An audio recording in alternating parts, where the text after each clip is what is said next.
جو لوگ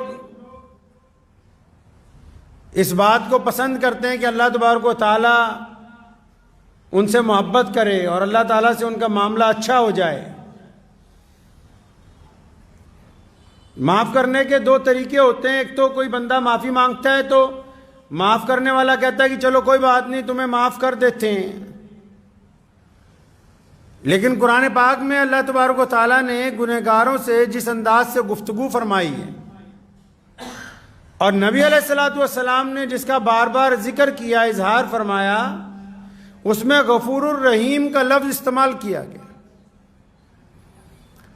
اس کا مطلب صرف یہی نہیں ہے کہ درگزر کرنے والا ہے، رحم کرنے والا ہے، نہیں، بلکہ اس کے معنی یہ ہیں کہ جب تم اپنے رب سے معافی مانگتے ہو، فرمایا جب معافی مانگو گے تو پھر تمہیں اس بات کا اندازہ ہوگا کہ تمہارا رب کتنا زیادہ معاف کرنے والا ہے۔ مطلب تمہارا یہ اندازہ بھی نہیں ہوگا کہ کہاں تک اللہ تبارک و تعالیٰ آپ کو نواز سکتا ہے۔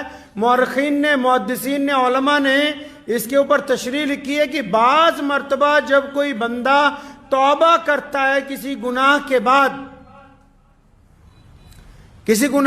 جب کوئی بندہ توبہ کرتا ہے تو اس کا تعلق اپنے رب سے پہلے سے بھی زیادہ، یعنی گناہ سے پہلے جو اللہ سے تعلق تھا، تو گناہ کے بعد جب وہ بندہ اللہ تبارک و تعالیٰ کے حضور توبہ کرتا ہے تو گناہ کے بعد جو توبہ ہے وہ اس انداز سے کرتا ہے، ایسے گڑ گڑا کے کرتا ہے اپنے حضور اللہ تبارک و تعالیٰ کے حضور، ایسے اللہ کی منت کرتا ہے کہ لکھتے ہیں کہ وہ پہلے سے زیادہ اللہ تبارک و تعالیٰ کے اور قریب ہو جاتا ہے اپنی اس توبہ کی بدولت۔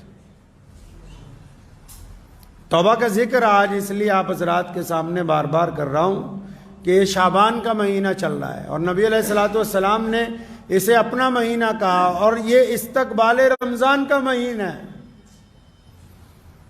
دنیا کا بھی قاعدہ ہے کہ جب ہم کسی فنکشن میں جانا چاہتے ہیں، کسی بیاہ شادی میں جانا چاہتے ہیں، کسی رئیس آدمی کے گھر جانا چاہتے ہیں، یا کسی اپنے پرانے دوست سے ملنے کے لیے جاتے ہیں، یا کسی نکاح میں شمولیت کرنا چاہتے ہیں، تو پہلے اپنی تیاری بھی کرتے ہیں۔ کچھ لوگ نئے کپڑے سلواتے ہیں، کوئی باربر کی دکان پہ جا کے اپنے بال درست کرواتا ہے، کوئی نئے جوتے خریدتا ہے،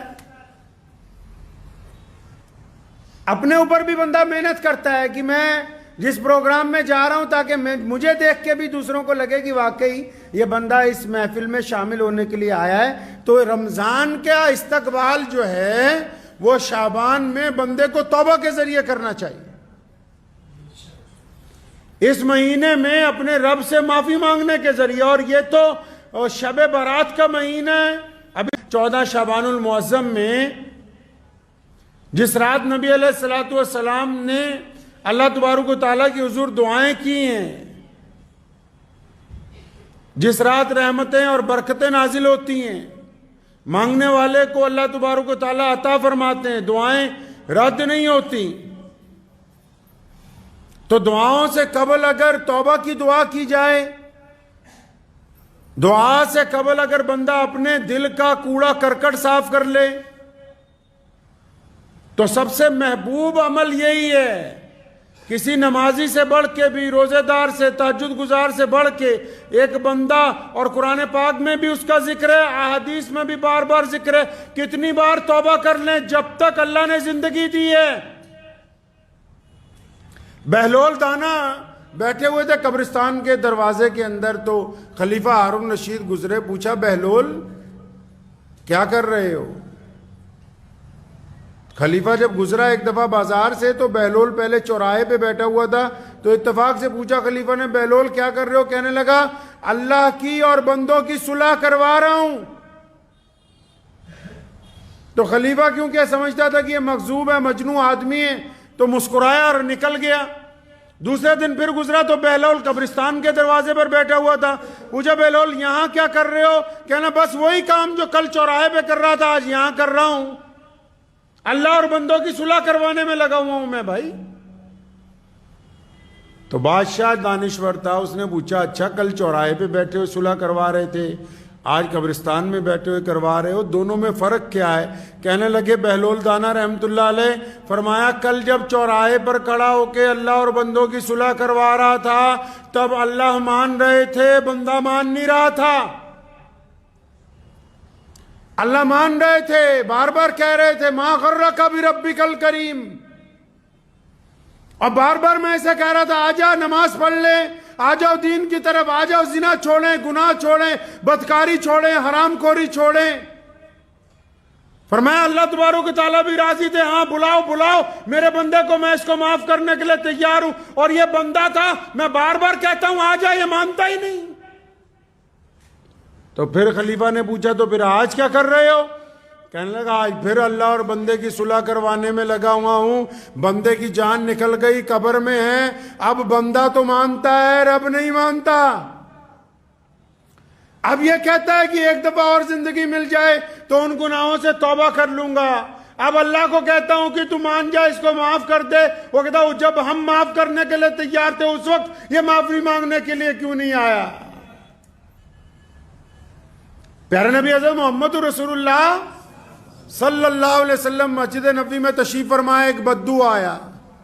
بدو صحابی, دیہاتی صحابی تشریف لائے اور نبی علیہ السلام صحابہ کی محفل میں بیٹھے ہوئے ہیں, سلام کیا اور چھوٹا سا مختصر سا سوال کیا. فرمایا یا رسول اللہ میں بڑی دور سے چل کے آیا ہوں بس یہ پوچھنے کے لیے کہ کل قیامت کے دن حساب کس نے لینا ہے؟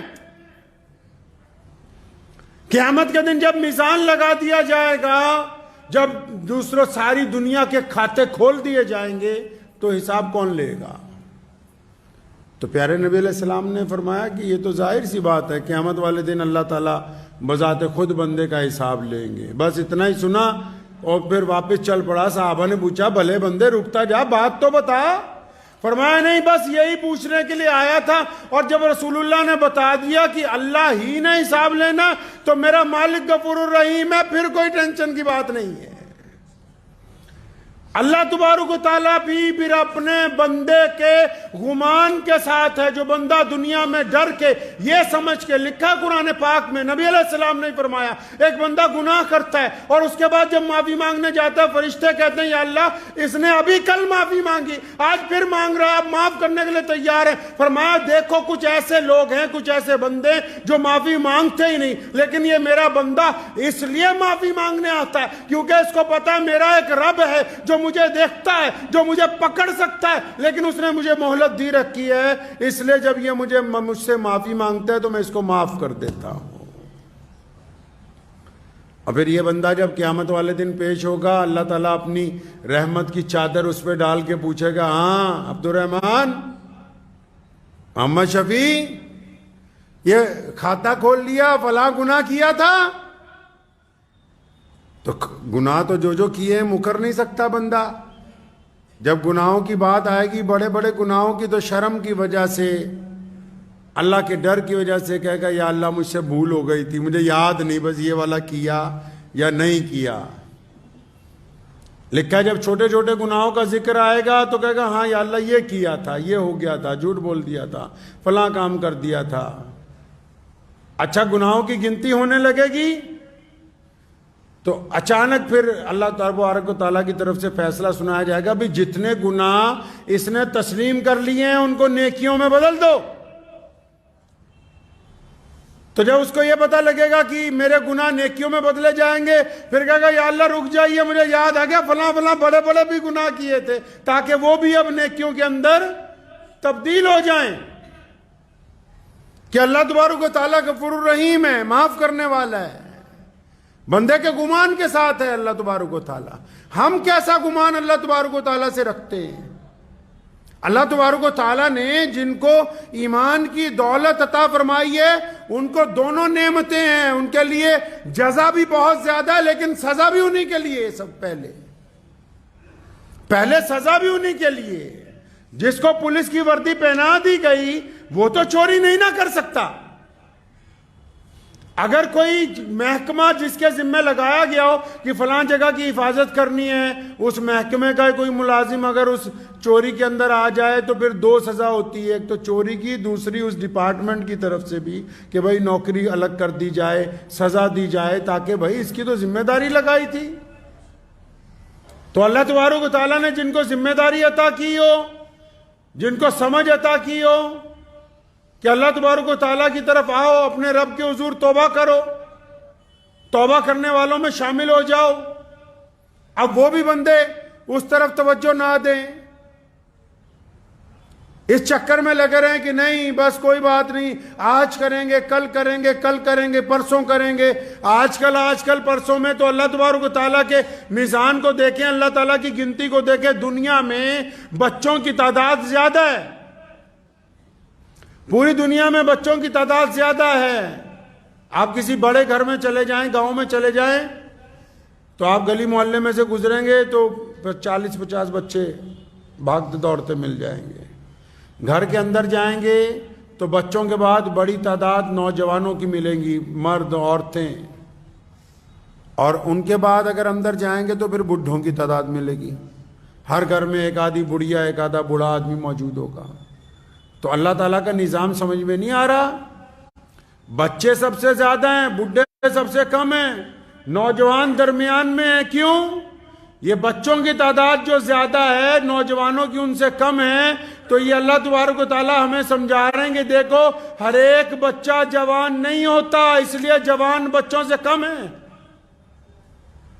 اور یہ جو بوڑھے نوجوانوں سے کم ہیں تو یہ آپ کو سمجھا رہی ہے قدرت کہ دیکھو ہر ایک جوان بوڑھا نہیں ہوتا۔ کوئی لکھوا کے نہیں لایا کہ میں 100 سال جیوں گا، 90 سال جیوں گا۔ ہر ایک بچے کو اتنی عمر نہیں ہوتی کہ وہ جوانی کی دہلیز پر پہنچ جائے، اور ہر ایک جوان کے پاس اتنی مہلت نہیں ہے کہ وہ بڑھاپے تک پہنچ جائے۔ اللہ تبارک و تعالیٰ کے اس نظام کو اگر سمجھیں گے تو پھر ہوش ٹھکانے آ جائیں گے کہ اللہ تبارک و تعالیٰ اپنے بندے سے چاہتے کیا ہیں، دکھا کیا رہے ہیں ہمیں۔ رمضان المبارک کی تیاری صرف نئے کپڑوں سے نہیں ہو سکتی ہے، صرف کھانے پینے کی چیزیں اکٹھی کرنے سے نہیں ہو سکتی ہے۔ اس کی تیاری کے لیے پہلے دل کے کرکٹ کو صاف کرنا ہوگا۔ دل کے اندر جو میل ہے، بغض ہے، دل کے اندر کینہ ہے، حد تو یہاں تک ہو گئی کہ بہت سارے لوگ آج کل کے کئی اکثر مولوی، کئی اچھے دیندار لوگ، بڑے بڑے اپنے آپ کو کہتے کوانے والے لوگ کہ جی ہم تو فلاں ابن فلاں ہیں، وہ دیندار ہونے کے باوجود قیامت والے دن ایک ایسا نمازی پیش کیا جائے گا جس کے پاس لاکھوں نمازیں ہوں گی، اور پھر اس نمازوں کے بعد اس کے پاس کئی 100 عمرے ہوں گے، عمروں کے بعد اس کے بعد کئی درجن حج ہوں گے، لیکن نبی علیہ السلام نے فرمایا یہ مفلس ہے، مفلس ہے یہ بندہ۔ مفلس کیوں ہے جی؟ مفلس کیوں ہے؟ اس نے تو کبھی نماز نہیں چھوڑی، اس نے تو ساری زندگی ہر سال رمضان میں عمرہ کرنے جاتا تھا، یہ تو ہر سال حج کرتا رہا، یہ تو زکوٰۃ بھی وقت پر دیتا تھا، اس کی تو داڑھی بھی پوری تھی، پاجامہ بھی ٹخنوں سے اونچا تھا، یہ مفلس کیسے ہے یا رسول اللہ؟ یہ کیسے مفلس ہو گیا؟ مفلس تو ہم غریب کو کہتے ہیں۔ حدیث پاک میں آتا ہے کہ جب وہ آئے گا اس کے ساتھ اس کی نیکیوں کے انبار لگے ہوئے ہوں گے، اور جب میزان پر آ کے کھڑا ہوگا نا، ابھی فرشتوں نے لکھنا ہی ہے چل جنت والوں، ادھر سے کوئی غریب آ جائے گا کہ یا اللہ فلاں وقت میں اس نے میری چوراہے میں بےزتی کی تھی، حکم ہوگا اچھا اتنی نمازیں اس کو دے دو، وہ نپٹے گا، دوسرا آ جائے گا کہ اللہ فلاں وقت کے اندر اس نے ہمارے گھر والوں سے زیادتی کی تھی، ہمارا مال مار لیا تھا، اچھا اس کو اتنے عمرے دے دو، حساب برابر ہو جائے۔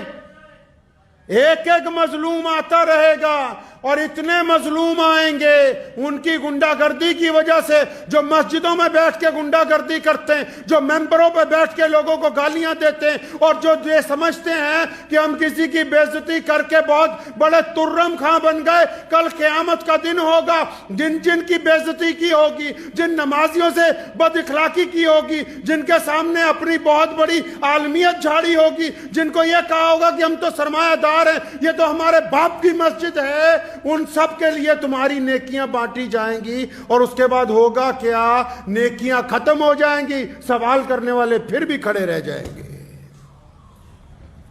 اور جب سوال کرنے والے کھڑے رہ جائیں گے فرشتے اللہ تعالیٰ کو کہیں گے یا اللہ اس بندے کی نیکیاں بھی ختم ہو گئیں لیکن جن سے زیادتیاں کی ہیں وہ تو ابھی بھی لائن لگا کے کھڑے ہوئے ہیں، ان میں ابھی بھی باقی ہیں۔ اب حکم ہوگا اللہ کی طرف سے، پھر کیا ہو گیا اگر ابھی بھی باقی ہیں؟ اب یہ جو آ رہے ہیں ان کے گناہ ان کی گٹری میں ڈالتا رہے، ان کو فارغ کرتا جا۔ نیکیوں کا انبار لے کے جو شخص آئے گا اپنی بد اخلاقی کی وجہ سے، اپنی غنڈہ گردی کی وجہ سے، اپنی بد زبانی کی وجہ سے، لوگوں کا دل توڑنے کی وجہ سے، حرام مال کھانے کی وجہ سے نیکیاں بھی بڑھ جائیں گی، اور پھر بھی جن سے زیادتی کی ہوگی ان کے سارے گناہ اس کے سر پر لاد کے جہنم کے اندر بھیجا جائے گا۔ بہت مشکل ہے ڈگر پن گھٹ کی۔